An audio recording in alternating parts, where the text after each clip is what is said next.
Ladies and gentlemen, this is the Above the Bar podcast, a show about a middle-aged father, current events, and how these things affect my everyday life.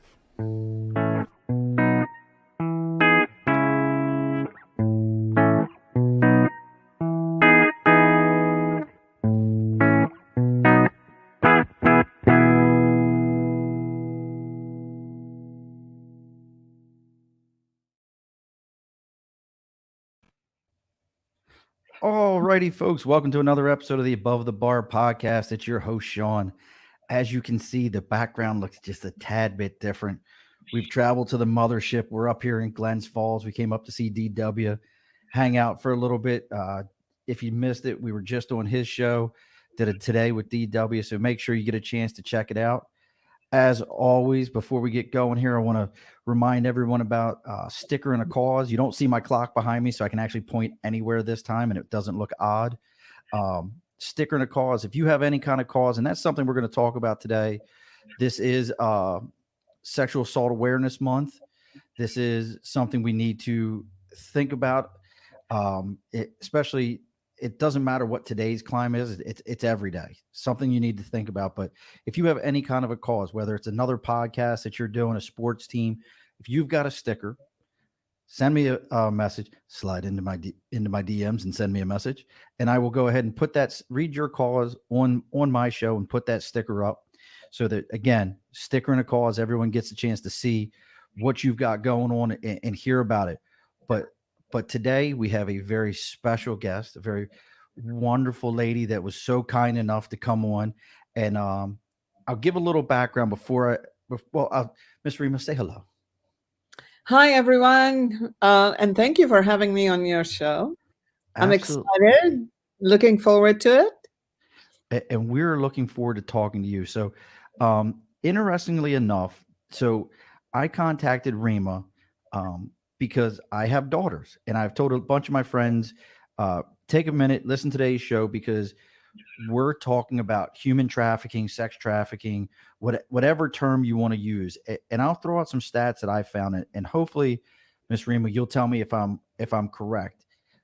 On average, in the United States, we have 880,000 people go missing a year. Is that right? Wow. That might include different categories. Okay. Yeah. But I'm sure since you got that statistics, it must be right. But it must include different categories. Absolutely. And I just think about that. Like, if we had anything else in this country that 880,000 people disappeared, we would stop the process of being on top of the news. But human trafficking, and I want you to tell us a little bit about your organization. Human trafficking is $150 billion a year industry. Call it what it is, folks. Crime industry. Crime industry. Right. 150 billion. When people ask you the question, and I want people, and I know I just said I want you to tell people, but like as a parent, I never thought about when we were kids. We went everywhere. Now I worry about if my kids go anywhere. Absolutely. Absolutely. So tell us about your organization. So I founded Global Hope back in 2017, and we started, basically we had our inaugural event January 8, 2019. And Global Hope 365 is dedicated to improving the lives of women and girls locally and nationally. And our goal is to end harmful practices against women and girls, such as child marriage, human trafficking, and other forms of gender-based violence. For example, I didn't know until 2016 that child marriage was legal in the US. All this time I'm thinking, no, it's not legal. It only happens in other countries. I was so mistaken. Back then in 2016, it was legal in 48 states. The only states that banned child marriage under 18, no exceptions, were Delaware and New Jersey. But last year during COVID, Pennsylvania and Minnesota banned child marriage under 18, no exception, in May of last year during COVID. So we are very proud that these 4 states have passed such legislation. Unfortunately, it's not the case here in California. Not only is it legal, but there's no minimum age to marry. All what you need is parental consent and judge's approval. But so that you get an idea about, there has been about 248,000 minors getting married between 2000 and 2015, and they're mostly girls married to adult men. Like And define. Do you know what the age ranges there are? as early as 12 years old. So my first knowledge that child marriage was legal was through an article by Nicholas Kristof for the New York Times. He talked about Sherry Johnson, a child of 10 who was repeatedly raped by a deacon in the church and a parishioner. 11, she gets pregnant. Child welfare was going to conduct an investigation. So the parents and the church get together and they marry her off to the 20-year-old rapist. At 18, she found a friendly attorney who got her out of that abusive relationship. She had 7 kids. So think about this. 11 to 18, 7 kids. There was no time for her to go to school. So she's isolated from society. There's no education. There's no training.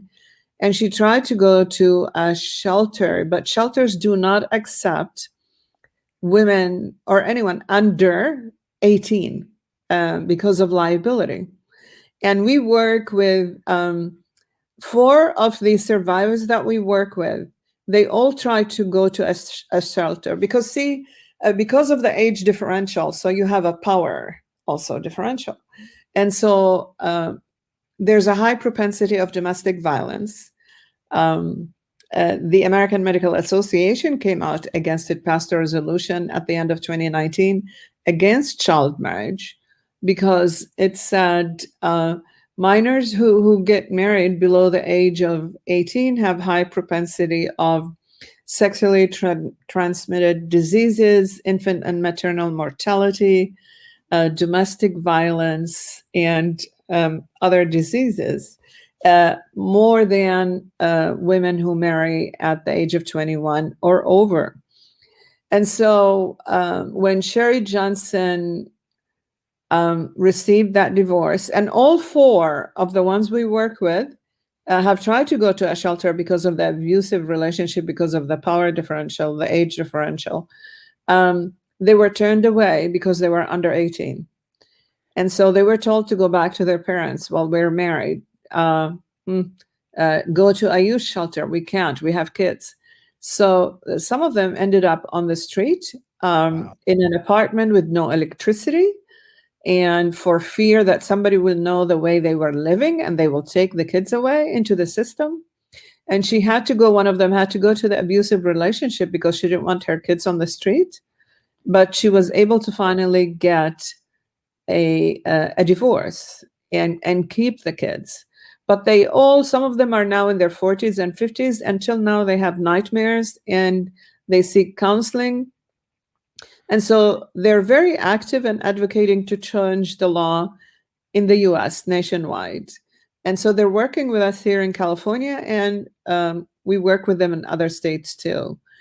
And Sherry Johnson, she didn't continue to play the victim. She started advocating in Florida, where she's from, to change the law. And she was able, through her advocacy, to change it to 17. They didn't go all the way to 18. That 1 year was just too much. I know. She didn't want her kids or any other kids in Florida to go through what she went through. And so most of the time, a minor getting married, forced to marry because of the parents, sometimes, as I mentioned, it hides a crime of statutory rape. 2 of the survivors we work with, that happened to them.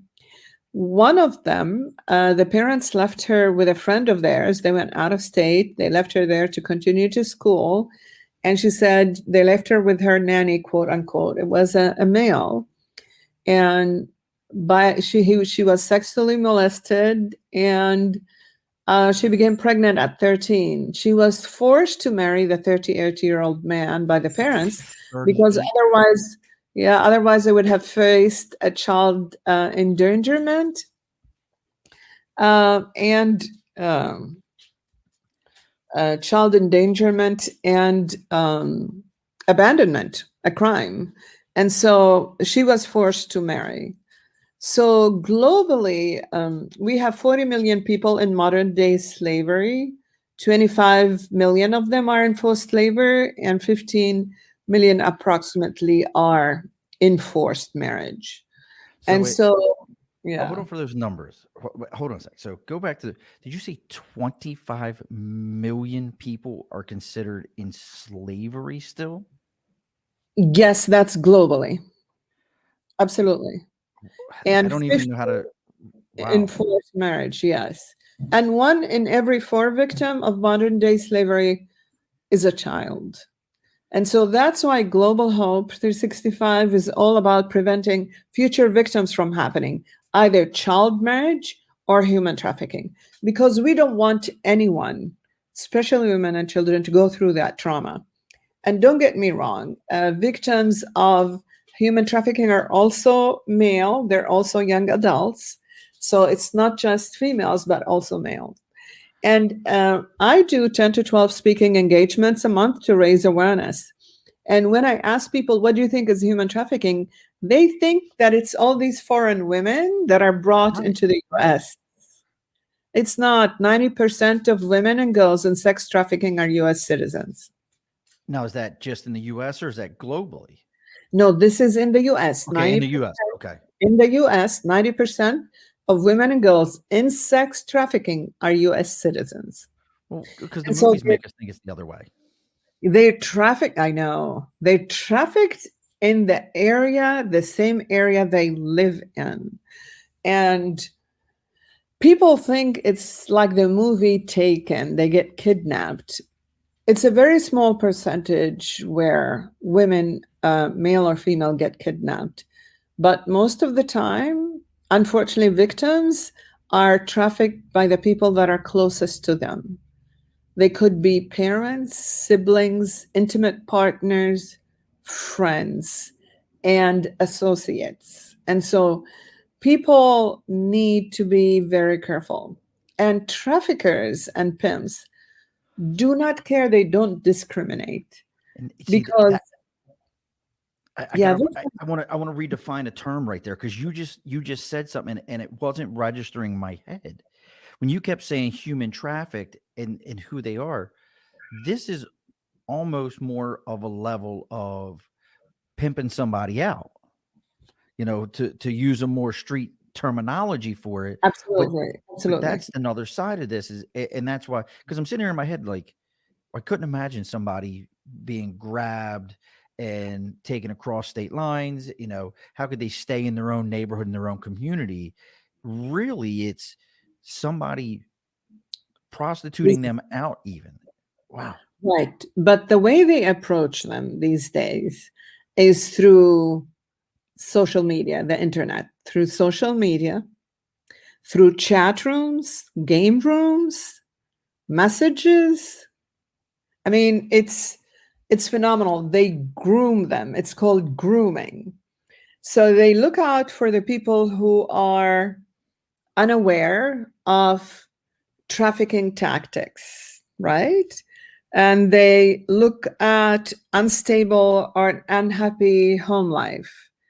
They look at previous victims of sexual assault. They look at people seeking love or acceptance, and they look for them on social media. So, all these platforms, Facebook, Twitter, Instagram, Snapchat, TikTok, game rooms again, and chat rooms. Twitch, yeah. Yes, our young adults need to be very, and children need to be very careful. According to the FBI statistics, more than 50% of victims of online sexual exploitation are between the ages of 12 and 15. So they groom them, they approach them. And the kids, because they see a picture and not the real person, they think it's somebody their own age. So they start responding, and then they ask them to do, once they get them to trust them, or becoming their friend or a father figure, depending on what's missing in their life, or a boyfriend or something else. So they groom them, they get them to trust them, and then they start asking them to do things that they shouldn't be doing. What do you mean? Uh, okay, have you heard of sexting and sextortion? Yes. Yeah. Now I have, but for the audience, for somebody who For the may not have audience. heard, Okay. what is that terms? Okay, sexting is when somebody across the screen says, "Hey, can you basically take your clothes off for me?" Because they think it's someone sometimes their own age, then some of the young adults and children do it. And then they take videos of them and pictures, and then they ask them to meet them outside and not to let the parents know, right? Right. And because they said, oh, they don't trust you, they don't let you go out or something like that, we can just meet, you trust me, right? I'm your friend. So, and then they meet them, and then they ask them to go out with and have a sexual real, basically they pimp them, like you said, they sell them. And I'll give you one example. I sit on a call every week on Friday at 11:30 with staffers from the Hill, because we're trying to pass what's called the Earn It Act. And IT companies that operate these platforms have a blanket waiver where a victim of sex trafficking that was trafficked on their platforms cannot sue them. So they have a blanket waiver from lawsuits. What the Earn It Act is saying, no, we want you to show us that you've instated and applied safety measures on your platforms to prevent our kids from being trafficked. Once we see that, then you've earned right not to be sued by the victims. But until we see that, um, it's not going to be business as usual. What you're talking about, that's actually a big thing that's going on in the Senate currently, because it goes back to the early 90s when Prodigy was uh, sued. The old Prodigy net, when it was AOL and Prodigy, got sued and lost for defamation by an individual who they allowed things to be broadcast on their platform, and he sued them for defamation. And then not long after that, these internet companies lobbied to basically say, hey, we're just a platform, we can't control everything that's being said. And now it's coming full circle where some of these groups, because of things that have been, misinformation online, information that's, anybody can put anything out there they want to. They're fighting this. Now, you said this stuff, you're on the conversation. That's at the Helg, though, right? So that's more global. Well, what we're talking about, the Earn It Act, yeah, it is global Okay. because children are being trafficked everywhere Right. globally. But we're talking now about US kids, Okay. American kids. We're talking about American kids. And so what happens is one of these cases, on one of those calls, a mother came in and talked about that in front of the staffers, both Senate and the House, saying that her first knowledge that her son at 13 was trafficked out of his own home through the internet was when her niece called and said, my cousin wants to commit suicide. Wow. So what happened is that the grooming happened for this 13-year-old. He thought he was chatting with someone his own age, and videos were taken, pictures were taken, and then he was asked to do things that, he was basically raped, Pimped out. pimped up, yes. And when he wanted to get out of that, the trafficker said, if you do that, those videos are going to end up with everyone in your school. The kid didn't believe him. And the video did end up with everyone at his school. And so sometimes peer can be very cruel. So they made fun of him. They were brutal. He was bullied. He was made fun of. And that's why he wanted to commit suicide. Wow. I have kids that age. Yeah. So what kids don't understand, parents need to have that talk with their kids, is that when you send pictures, nude pictures of yourself, you think it's a girlfriend, you think it's a boyfriend, you think it's someone your own age. You've just sent pornography, and there's a crime against that, right? We talked about the sexting. You sent nude pictures, that's the sexting, right? And then the sextortion is when they say, we have those videos, you need to keep doing it, or we're going to give them to your parents, or they threaten the parents. I mean, they tell him, we're going to kill your family. I'll tell you about another story. Or in this instance, they said, it's going to go to everyone in your school. And it did. Wow. What these kids don't understand is that once they sent that text, right, that nude picture, is that now it's a crime. It's a felony. Really, felony? They may be charged, and they have to register as a sex offender at the young, tender age that they're in, which is going to affect their college, the college that they want to go in, and their future employment. And most kids, a lot of kids are sent unwanted pornography to their, they are sent to their cell phones or chats or messaging. Oh, yes. They're sent unwanted pornography. And statistics tell you that 61% of them have chatted back with that person they don't know, which leads again to grooming. Once they respond, then they start reeling in the line. Or let's say on Facebook or Instagram, they'll start by saying, you are so beautiful. Once you respond and say, thank you. Game on. Game on, like you said. Yeah, absolutely. So they start. Another example, I was a keynote speaker at the International Association of Insurance Professionals here in California. And when I finished my presentation about child marriage and human trafficking, one of the attendees came to me and she said her niece was trafficked. Now, did she know she was trafficked beforehand, or was it your explanation of what trafficking is? No, she knew before. She knew before. Okay. Because here's what happened. And that's why I said traffickers don't care about your race, ethnicity, religion, socioeconomic background. They don't care. A trafficker or a pimp working two girls, from what I understand from some sources, can make $800,000 a year cash.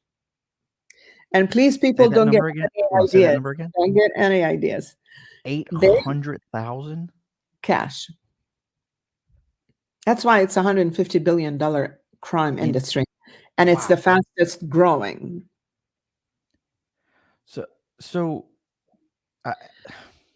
Because listen, drug trafficking, I mean, number one is drug trafficking. Number two is counterfeiting. It used to be arms sales. Number three is human trafficking. When you're selling drugs, they buy one, it's gone, right? Right. But with women and men, there's a video, a short clip that I showed during my presentation, and they will tell you that these young girls, the average age of a victim of human trafficking is between 15 and 17, and they don't live beyond the age of 34. I will send you that video clip. Yeah, send that. We'll post that up now. Basically, she will have 8, 10, 14, 20 men going through her on a daily basis. And they do not get any of that money. The trafficker, the pimp gets that money. And so the parents need to have a conversation with their children and say, these are the dangers. We're not saying we're taking your cell phone. We're not saying, we just want to know which websites you're on. We want you to know what's out there. We want you to know the tricks that they're using. And if these things, here's some red flags, and I want you to be able to tell me anything. There's no shaming.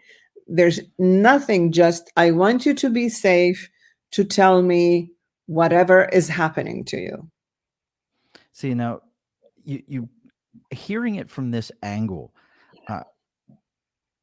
and when you and I first communicated, I told you why I was interested in speaking to you was I have daughters, one of which who's 25, and she used to, she would tell her mother and I, well, we're going to Puerto Rico. I'm going to this country. I'm going to that country. Well, where are you staying? We're sleeping on the beach.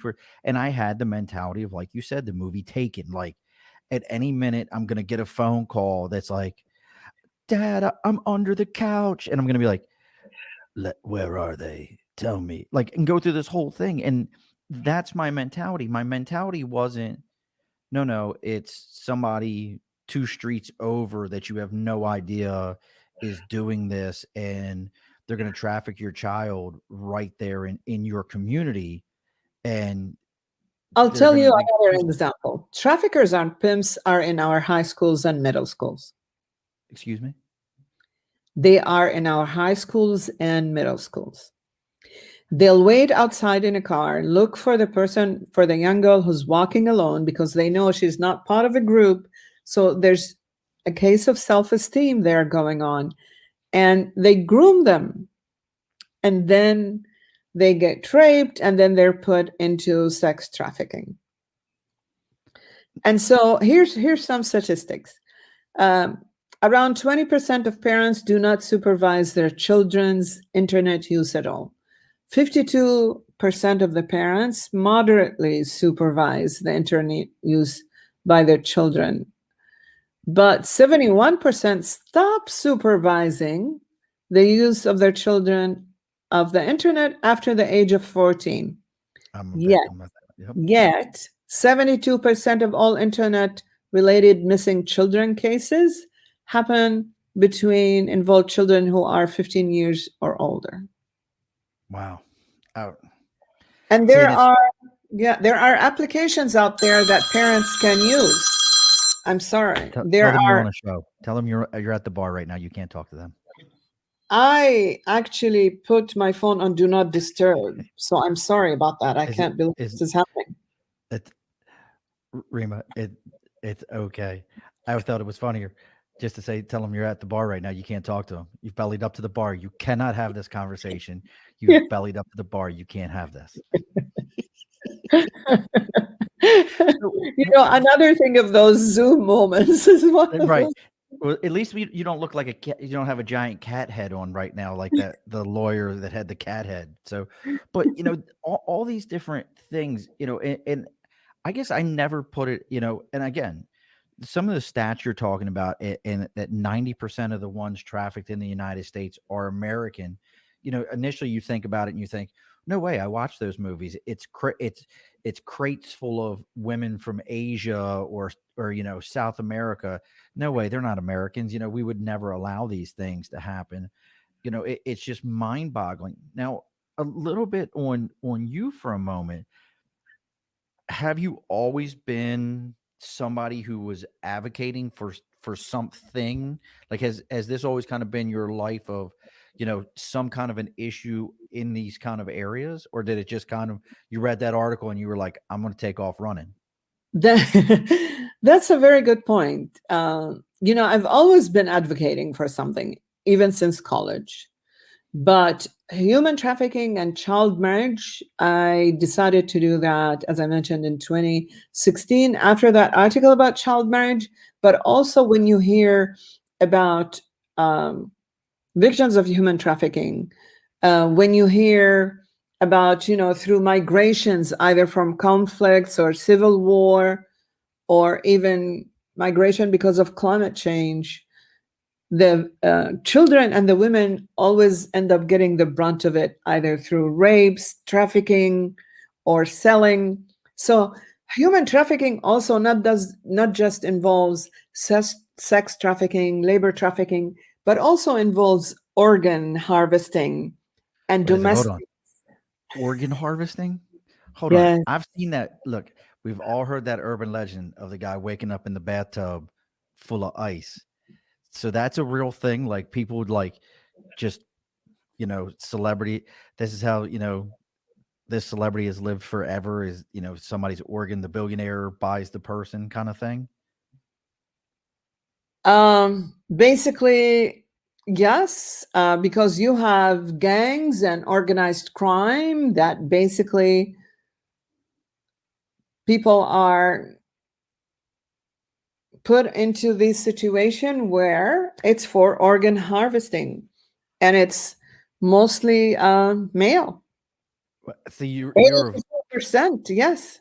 you have blown my mind just now. So again, when I'm thinking human trafficking, you took me from human trafficking was a very political way of saying almost mass prostitution Okay. to I want you to human change that word from prostitution to victims of human trafficking.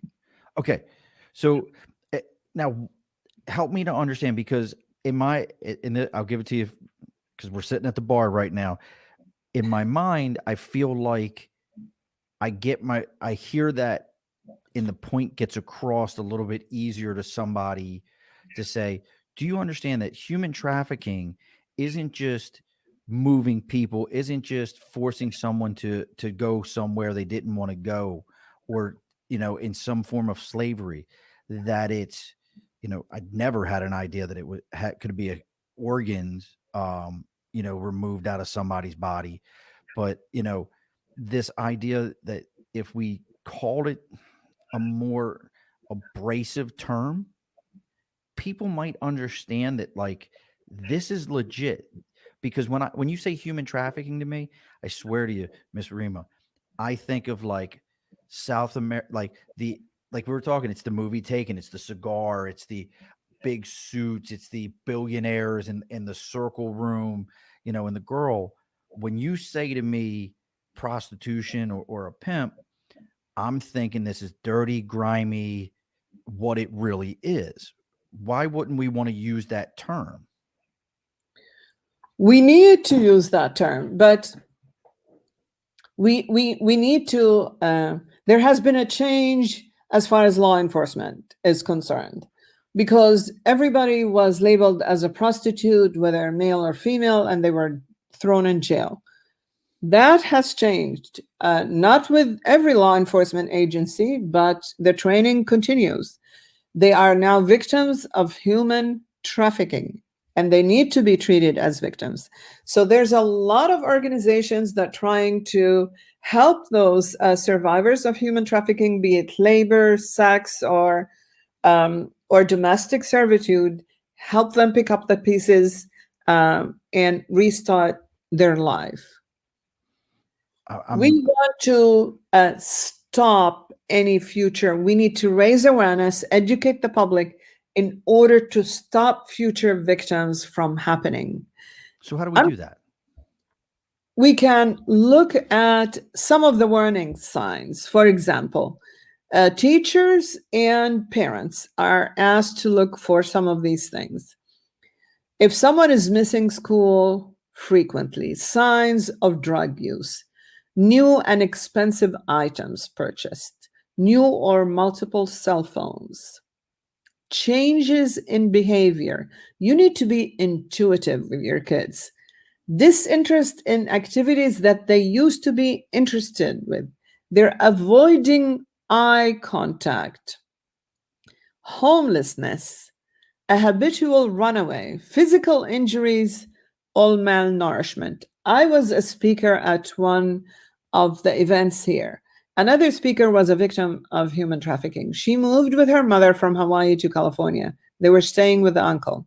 She was sexually abused by the uncle, and he basically pimped her.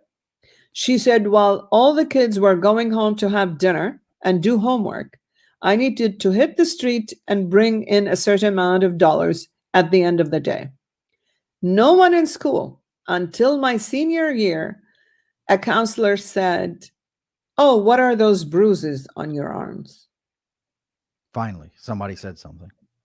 Finally, somebody noticed. So we need to be intuitive. We need to keep our eyes open. It's hidden. Human trafficking is hidden in plain sight. Only 10%.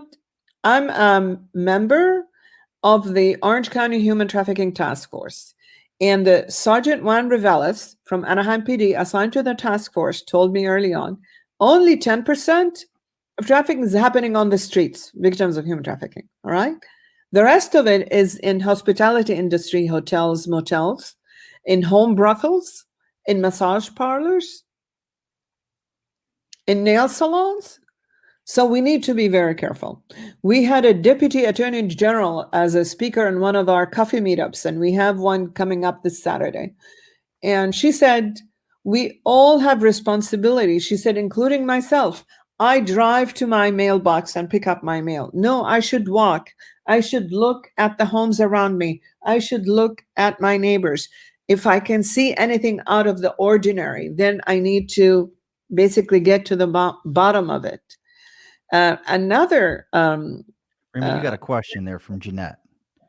Jeanette wants to know, do you ever just feel overwhelmed by what you and other organizations are against? I mean, you're talking about $150 billion yes. industry.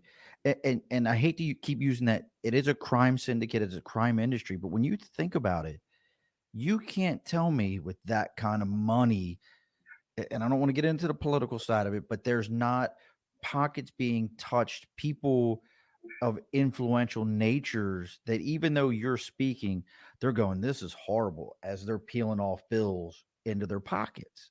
Like, how does that make you feel? So I was a speaker yesterday at the Los Angeles Interreligious Council. It's an umbrella group of all religions. And the first question I was asked by the Swami, who was the head of that group, is, how can you keep sane considering the what you're working in? And I said, it is tough. You need to have blinders on so you're not distracted. And the target is, we need to reach out, raise awareness among so many people. I do speaking engagements in schools, in houses of worship, organizations, Rotaries, Kiwanis, everywhere, public schools, private schools, charter schools. I speak everywhere. But there's also a human trafficking prevention program or training program that you use. But there are times where I'm like, I can't take this anymore. A friend of mine, there's an equestrian center like 10 minutes away from my house, and she rents a horse there and takes care of it. I go sit there and just gets the healing energy from the horses and from nature. Nice. I sit there for an hour, 2 hours until I can settle down, go for a hike, and then come back. Just because zen out. Yes, I have to. I'm reading about pornography and the effects of it is on our kids. That's another story. I will send you that article also. Yes, please. That's another story. That will turn your hair gray and put it on fire. But let's go to the other warning signs. Yes. Because what's happening now, this increase in demand for children, and the younger the better, we hear about it. Members of Congress, members of the British royal family. Oh yeah, that was case. It's everywhere, and they want them now, the younger the better. And because of the prevalence of pornography and how frequently our kids are watching pornography because they're making it easy for them to watch it. And so they become desensitized. The males started acting a certain way. What they see, they think this is the normal way of treating a female. And what the female sees is, oh, this is how I should be acting because that's what they're seeing all the time. And so now it's the younger, the better. But let's go to the warning signs because we Yes. can go in tangents. I mean, there's just I get there's just so much to this. Like I have so There many is. questions. I want to hear the warning signs, but I gotta ask you because you know, give me the warning signs because I have one big question. I want to hear your thoughts on. But go, give me these warning signs, please. Okay. So let's go. The presence of an older or controlling partner. Knowledge of the trafficking industry and slang, or graphic or inappropriate online profile. Offer of a high paying job that is too good to be true. This deputy attorney general from our state used to work with foster kids.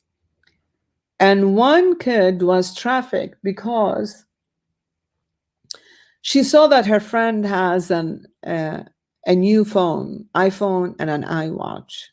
And she said, "Oh, where did you get those? You know, I have a job. What is your job? I'm a runner for a businessman. How did you get that job? Through an interview, and your GPA has to be high." And she said, they groom them how to approach these kids and bring them also into sex trafficking. And she said, but your GPA is not that high. She said, I went for an interview. How can I go through the interview? I'll set it up for you. She gets raped during the interview and put into sex trafficking. Another example, that's why I want all parents to have a talk with their kids. Unfortunately, these things are happening. Very rich kid, her in school, her friend says, my dad and I can take you home. She disappeared for 6 months. That wasn't the dad's girl. Because the father was, the parents were so rich, they hired a private investigator. They found the kid after 6 months, but she's been raped and put into sex Right, she's been trafficking. abused for Yeah. So the young lady that I told you about, the one, when they approached me after my presentation at the International Association of Insurance Professionals, the mother was a physician, the father a lawyer. They live here in California. She went to Georgia for school. They approached her with the classical thing, you are so beautiful, we're going to make you a model. She goes for the interview. She gets raped during the interview, and then she's put into sex trafficking. Videos are taken of her.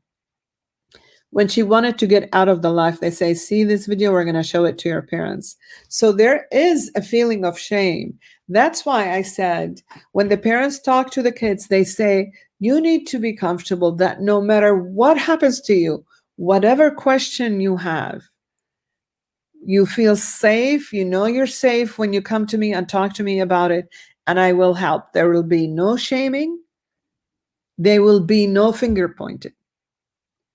I'm here to help. And so, unfortunately, you hear about all these stories, but when you hear the statistics that children are disappearing, it's mind-boggling because they don't care. It's greed, pure and simple. It's greed, pure and simple. And so we need to be vigilant. We need to have this honest conversation with our kids. There are online applications that you can use. So in order to filter certain websites, and it's in that Action Center document that we sent you. Yep. And so that can be posted so the parents can, and they can also go to the San Diego District Attorney website and look under crimes and how to protect children from online trafficking. And they can look at human trafficking, and they can look at many more red flags that I mentioned. But if something doesn't feel right or doesn't look right, then most probably it's not right. So Looks when like a duck, that quacks like girl, a duck. yeah. So when that girl said, "Oh, the iWatch, I'm a runner for this." Yeah, iWatch and iPhone, and you're a runner for a business person. What happens is that when those kids want to get out of the life, the trafficker will say, "Bring me two more." Right. We were told that by that speaker that we had, who's helped survivors, young kids, and they'll say, "Bring me two more, and you can leave this life," but they never leave the life. The other thing is we had a summit, and September 14, 2019, our first summit, Human Trafficking and Child Marriage. And I had the chief of police from San Diego. And he basically told everyone about the challenge that they have because the traffickers and the pimps groom them and they get them to trust them and they get them to love them. Sometimes the victims will not turn on that pimp and trafficker. So it's very difficult to prosecute them. Well, it's funny you mentioned that. So right now, what is it? The U.S. Marshal Service is doing is a lot of people don't realize this. They're going and looking for missing children. They're Yes. probably the lead organization in the United States right now that is out there looking for these kids, rescuing these missing children, taking them out of these situations. Sometimes it's a parent who shouldn't have kidnapped their own children, or it's these sex trafficking situations. But I read an article probably a couple of months ago where they were talking about, I think it was Nashville. They had like rescued like 200 and some kids. It was like a huge number. Like it was this monstrous number. But then they started talking that some of these kids are being pulled out of these situations two, three, four times because, like you said, they're going back to their trafficker. We again, look at you saw that. Saw what term I used, trafficker.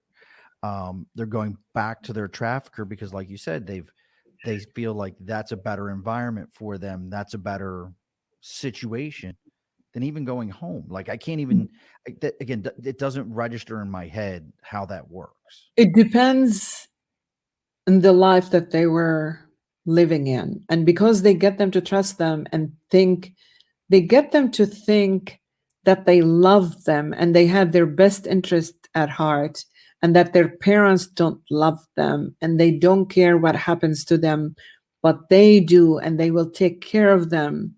But you need to have sex with this person and that person and that person.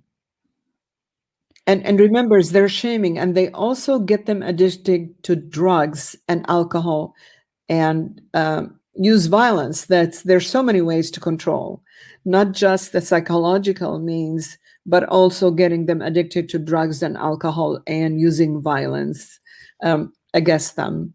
So as far if there's any kids that are listening to this, so here's are some red flags for you. Hope So kids be listen. careful when you're meeting people online. Online chat and gaming rooms, be very careful because you don't know who's that person on the other side. Relationship that must be kept secret. Be careful of that. People hanging around schools who don't belong there or who don't attend. I was speaking at the Anaheim Union High School Board of Trustees Ambassador Program, and it was students and teacher advisors. And one of the advisors said, yes, we had someone charged. We found him on our campus and he doesn't belong there. And so they called law enforcement. People limiting your choices of activities, the friends that you can see, the clothing that you wear, and always trust your inner voice. And if the promises sound too good to be true, they are too good to be true. And so, if you see someone being trafficked, please do not get intervene because it could be dangerous for you. But you can call for help. You can call law enforcement, 911, or call the headline. The National Human Trafficking Hotline is very easy to remember: 888 3737 888. Or you can text Be Free to 233 733. So text Be Free to 233 733. And if Be you free. Google Be What's the Free, number again? 233 733. Or you can call the national hotline, which is 888 3737 888. Get that It's scrolling across the screen here for you. Yeah, it's very easy to remember. And if you see something that doesn't look right, if you are at a grocery store, or if you're at Costco, or if you are and you see someone, there's always red flags. A young one with a much older gentleman, and this relationship doesn't look right, you need to say something. So And so we would like people to follow us at Global Hope 365 on Twitter, Instagram, Facebook, and retweet and repost our social media so we can raise awareness among more people. So far, with all the speaking engagements that I've been doing, we've been able to personally interact with over 410,000 people between schools and community members. And so please be vigilant, have that conversation with your children, talk to them about the dangers of human trafficking. As I mentioned, you can Google the Polaris Project, which operates the national hotline, and you can educate yourself about the myths and facts. You can go to our Global Hope 365 website, and you can educate yourself about child marriage and human trafficking. We also have the California Coalition to End Child Marriage, and we have a campaign going on. You can participate in it. It's a digital campaign where you can send letters to elected officials and urge them to pass no child marriage under 18, no exceptions. And go to the website of the San Diego District Attorney, Samar Stefan. She has introduced human trafficking prevention programs in all public schools in San Diego. Wow. She got a grant from the UBS Foundation of $2 million, and they rolled it out. In California, we have Assembly Bill 1227, where it mandates that schools have human trafficking prevention program. So we're trying to fundraise for, we partnered with one organization that provided that training in San Diego. And they have provided the same training in 48 out of the 58 counties in California. And neither Orange County, where I live, or LA County are part of those counties. So we're trying to raise the funds in order to basically provide that human trafficking prevention programs. And it's age appropriate training in our high schools and middle schools, because we want the kids and the young adults to be very careful and be safe, because that trauma will never leave you for the rest of your life. Oh, I couldn't imagine it. Now, so please don't take this as the wrong question to ask, but this Okay. comes to mind. So when you hear people discuss, I've said it myself when it comes to illicit drugs. If you legalize it, there's a control mechanism. There's the conversation of the legalized for prostitution, and saying, well, if there's these legal places that people can go, that it will, help eliminate this as a problem. What are your Um, thoughts on that? that's not true. It will make No. it worse, because Germany tried that. It basically was hidden in plain sight, because then there were more victims of human trafficking and they had no recourse because now everybody thinks they're legal and so they have no recourse. Oh, okay. No, no. Germany tried that. It didn't work. It exacerbated the situation. And so they're going back to not legalize it because remember, uh, it's not prostitution. These are victims of human trafficking. And so when you make this legal, then you protected the pimps and the traffickers. Gotcha. No, that makes sense. No, like because I wanted to get your thoughts on that because I mean Yes. you've already enlightened me What on we so want to many things. do, what we want to do is punish demand because it's a demand and supply equation. If we can reduce the demand, then the supply will organically be reduced. For someone to be charged with basically buying sex with a victim of human trafficking, it's a misdemeanor. How can that be a misdemeanor? It needs to be a felony. So we need to punish demand. They did a sting operation here in Anaheim where Disneyland is the happiest place on earth. Law enforcement did. And one of the guys that were caught, he thought he was, it was an undercover cop. He just dropped his wife to get her nails done. And that's how he was going to spend his time. Wife's off getting her nails done. You know, I got a few minutes to kill. I'll go ahead and stop by the local brothel. Yeah. So that is unacceptable. A misdemeanor is unacceptable. It has to be, that's where you should increase the penalty, not legalize prostitution and protect the pimps and the traffickers. No, because that's what the brothel owners and the home brothels, and that's what they want you to do. That's what they're pushing for because it's protection for them. No, it makes absolute sense. So if people want more information, we've got the hotline going across here. If you know someone, you feel that there's a situation, 888-373-7888, or they can text the words "be free" to 233-733. Uh, Rima has her organization, Global Hope 365.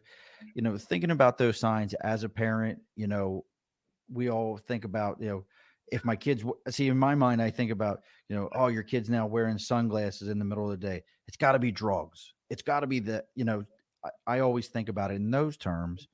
Never has it crossed my mind that, But you need to find out right, why they're doing drugs, but not just that's the say whole they're on thing. drugs. Yes.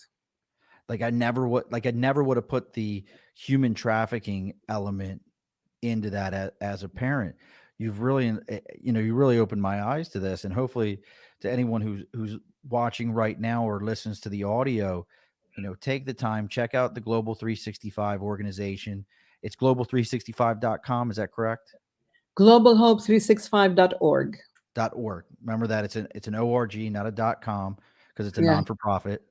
And then the Mhm. CA Coalition to End Child Marriage.org.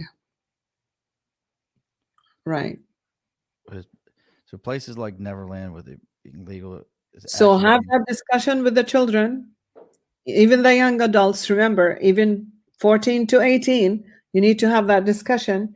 The dangers that are out there, knowing which internet sites they're on, and limiting the time and limiting, basically have the computer or laptop in a public area in the house, telling them about the dangers out there, and that if somebody approaches them, feel free to come and talk to you, and there will be no finger pointing, there's no shaming, but we want them to be safe.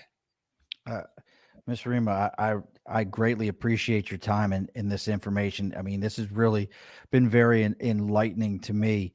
Um, any upcoming events, anything where people could find you if they wanted to hear more of you speaking on this information? We're all right now. I'm on the right coast, and you're gonna have to remind me when we get done here. I got to introduce you to somebody in San Diego who's a good buddy of mine. Have you ever heard of California?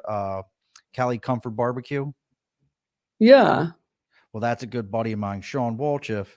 Okay. He has a show and he's in San Diego, and probably one of the more powerful, motivating people to listen talk. And I think you and him would hit it off great. So remind me, I have to set an email chain between the two of you. But Awesome. We have an event coming up this Saturday. It's at 10 a.m. Pacific time. And it's ticketed event. And our speaker has spent 30 years with LAPD, and the most recent one being sergeant in the Vice unit. She is the director of law enforcement training and survivor services, victim services of the National Center on Sexual Exploitation. And we're going to have a behind the scene talks about similar to what we're talking about. What has she encountered as LAPD with Vice? What are the things that, people need to watch for? Why are we not prosecuting more traffickers and pimps, and why are we going easy on the demand part? Why are we not punishing demand? And what's the effect of pornography in our kids, which leads to sex trafficking and human trafficking? We're going to have an hour discussion. It's from 10 to 11. And you can do that by going to our Global Hope website under donate, and you'll see the last event is that event, basically. And you can get a ticket, and that money will go towards funding that human trafficking prevention program. I mean, it's a $20 ticket, and there's sponsorships also, but it all's going towards raising awareness, saving lives. Well, we really appreciate you coming on, folks. Folks, as you're listening to today's show, please make comments. If you listen to the audio, please take your time, look into this. Normally we belly up to the bar and we talk about different types of things and different topics, but this is one, as all of us that are parents out there, I feel we needed to talk about. We needed to discuss this fact that this is something out there. You're already getting some thank yous. This is my super fan, Jeanette. She says, thank you. You are a hero. And I got to agree with her, Miss Rima. This is not a topic that most people want to go ahead and jump on. It's that holy hand grenade. Nobody wants to jump on this because when it's all said and done, it's never going to work out for them. I really appreciate your time, folks. If you're liking what you're hearing, please share this. Please subscribe to our whatever platform you're listening to. Please go look up Miss Rima. She is on Instagram. We tagged her on a couple of things. We tagged Global Hope 365. So please follow them for more information. You can always reach us here at our Instagram is at Above the Bar Podcast, Twitter at Above the Bar 4, email the Above the Bar Podcast at gmail.com. You can always find us on all those locations. Next week's show, we got the Pick podcast on. We're going to learn such a left turn from what you just talked about. We're going to learn about making lists and like how people come up with like top 10 lists. It's another show. So I need to attend that. Well, you are welcome to come back. Maybe I'll have you on for a little bit of a lighter topic, and you can be my co-host one day for a lighter topic. You have a wonderful, and for those that you can't see it, Miss Rima has a wonderful smile. I can see it lights up a room. So we appreciate you having you on here. Now, remember, when we get ready to close this up here in a moment, don't run off on me. We got to talk for a couple of minutes. All Absolutely. Right, Miss Rima, you get the final word here. What you got for us? Thank you so much for having me as a guest on your show and helping us raise awareness with more people and possibly save lives. Thank you so much.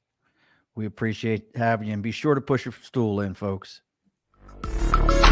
This has been an Earplug Podcast presentation, found on earplugpodcast.com, iTunes, SoundCloud, and wherever your favorite podcasts are found.